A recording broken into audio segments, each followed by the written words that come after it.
Hello, everyone, and welcome to our channel. Today, we're delving into a story that shook a quiet Oregon community to its core. It's a case filled with uncertainty, countless questions, and one suspect everyone seemed to know. Ward Weaver, a seemingly friendly neighbor, defended himself with chilling confidence against accusations in the disappearance of two young girls, Ashley Pond and Miranda Gaddis. What appeared to be a harmless backyard conversation, a casual walk across a freshly poured concrete slab, would later reveal a horrifying truth, a monster hiding behind a calm, ordinary exterior. Stay with us until the very end to see how this heartbreaking tragedy unfolded. On this channel, we explore the true crime stories that shocked the world: disappearances, murders, injustice, and corruption. Before we begin, if you find these stories as compelling as we do, please make sure you subscribe, turn on those notifications, and leave a like. It really helps us continue sharing these important stories. Now let's dive into the case of Ashley Pond and Miranda Gaddis. Ashley Pond was born on March 1, 1989, in Oregon. She grew up with three younger siblings and believed her mother's new partner was her biological father, a belief she held until she discovered the truth later in her childhood. Despite the chaos and instability at home, Ashley was known for her cheerful and affectionate personality. She loved hip-hop, dreamed of one day becoming a veterinarian, and was surrounded by a close circle of friends. One of those friends stood out above the rest: Miranda Gaddis, born on November 18, 1988. The two girls were inseparable. They shared the same class, a passion for dance, and even lived in the same apartment complex in a suburb of Portland. But Miranda's life was marked by even greater hardship. When she was just 6 years old, her father was convicted of kidnapping and abusing other children. Later, her mother's new partner also subjected her to abuse. This led to her and her siblings spending 18 months in foster care. Through these experiences, Miranda developed a keen sense of caution and learned to be wary of trusting others. This sharp instinct to sense danger would tragically play a role in her fate. Meanwhile, Ashley's weekend visits to her biological father had become a source of danger. On Christmas Eve in the year 2000, he demanded sexual contact from her. In a display of incredible bravery, Ashley reported him to the authorities, which led to criminal charges. It was around the same time that a new family moved into the neighborhood, the Weavers. The youngest daughter, Mallory, quickly became friends with both Ashley and Miranda.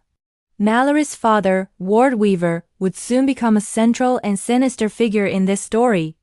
Ward Weaver, born in 1963, had a disturbing history of violence and abuse that mirrored his own father's, who was himself convicted of multiple murders.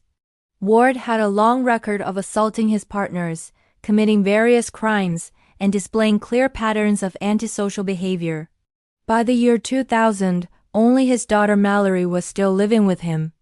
Ashley and Miranda became frequent visitors to the Weaver home. At first, Ward presented himself as a charming and welcoming father figure, allowing the girls to play and even have sleepovers at his house.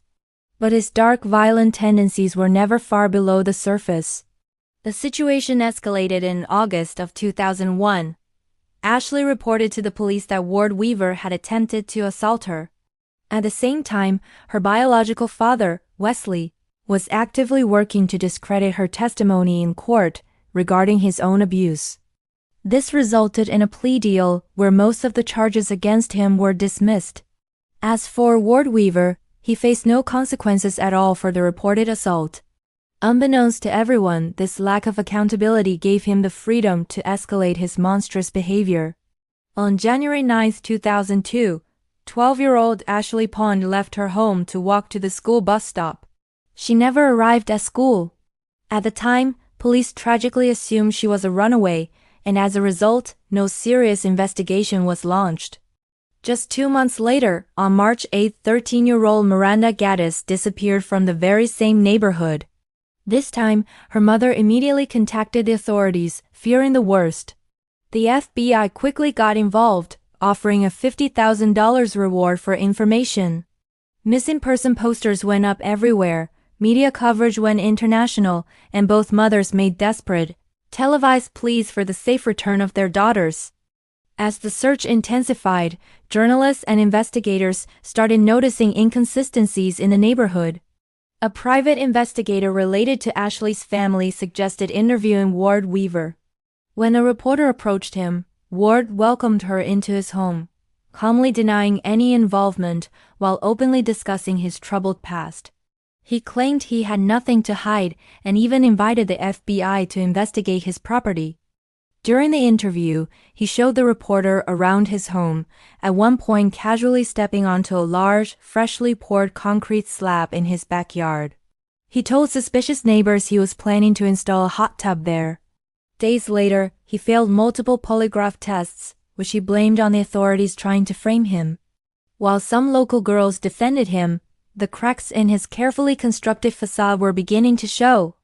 The truth finally started to unravel on August 13, 2002. Ward Weaver's own son, Francis, made a frantic call to the police.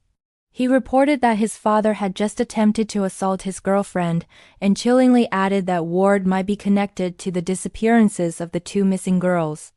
Ward was promptly arrested. The FBI secured a warrant and began a thorough search of his property. On August 24th, they made a horrifying discovery.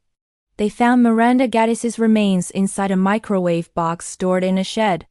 The very next day, they found Ashley Pond's remains buried beneath the concrete slab, hidden inside a 200-liter barrel. Dental records confirmed their identities. Investigators then learned the horrifying detail that Ward had forced his own son to help him bury the bodies, disguising the act as a simple construction project. Ward Weaver was faced with a battery of charges: aggravated murder, sexual abuse, abuse of a corpse, and attempted rape. His bail was set at $1 million. Even from jail, Ward continued to claim his innocence, trying to blame others for the murders. Despite some circumstantial gaps in the physical evidence, prosecutors built a solid case against him. Ward attempted to delay the trial by challenging his own mental competency, but he was eventually found fit to stand trial. In 2004, to avoid the death penalty, he pleaded guilty to the most serious charges. He received 2 consecutive life sentences without the possibility of parole, ensuring he would never be free again. Years later, a haunting postscript was added to this story. Miranda's younger sister visited Ward Weaver in prison. During that visit, he not only admitted to killing Ashley and Miranda, but also confessed that he had been planning to kill her as well.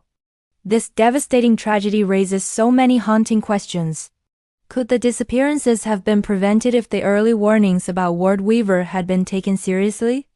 Was his sentence of life without parole a just punishment, or should he have faced the death penalty? We'd like to hear your thoughts on this case in the comments below. And remember, please subscribe and like this video to support our channel and our mission to pursue the truth in these chilling cases. Thank you for watching.